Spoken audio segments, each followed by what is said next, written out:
তো বলছি মানে ও সরি তো কি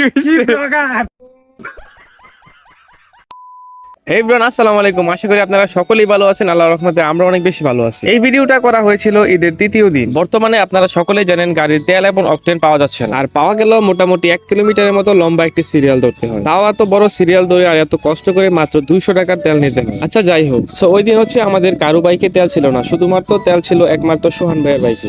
এই দিক দিয়ে বাইক হচ্ছে একটা, আর আমরা মানুষ হচ্ছি 8 থেকে 10 জন। তাই আর আমরা বাইক নিয়ে নাই, আমরা সবাই হেঁটেই রওনা দিই টিনাদি বিলের উদ্দেশ্যে। আর আমরা দুষ্টামি করতে করতে চলে আসি শিমুলিয়া বাজার। আর এইখানে আসার পর আমাদের সাথে অ্যাড হলো হাসান কাকা। তারপর আমরা এই জায়গা থেকে হাঁটতে হাঁটতে চলে যাই চিনাদি বিলে। আর ঈদের তৃতীয় দিনেও চিনাদি বিলে খুব ভালো মানুষই ছিল। তারপর আমরা চিনাদি বিলের মেইন পয়েন্টে আসি, আর এইদিকে আসার পর দেখা হয়ে যায় ফাহাদ, তুহিন, আরাফাত, মিরাজ ওদের সাথে, এবং আমাদের কিছু ভালোবাসার মানুষ ছিল, ওদের সাথেও দেখা হয়। তারপর সবাই মিলে ডিসাইড করলাম যে আমরা নৌকায় উঠবো, আর যেই কথা সেই কাজ, একটা নৌকা ভাড়া নেই আর আমরা সবাই নৌকাতে উঠে পড়ি। তবে এইটা ঠিক, আপনারা যদি চিনাদি বিলে ঘুরতে আসেন আর যদি নৌকাতে না ঘুরেন তাহলে চিনাদি বিলের সৌন্দর্য বুঝতে পারবেন। তারপর বেশ কিছুক্ষণ নৌকা দিয়ে ঘোরাঘুরির পর আমরা চলে আসি। আর আজকের ভিডিওটি এ পর্যন্তই, দেখা হচ্ছে অন্য কোনো ভিডিওতে। ততদিন সবাই ভালো থাকবেন, আল্লাহ হাফেজ।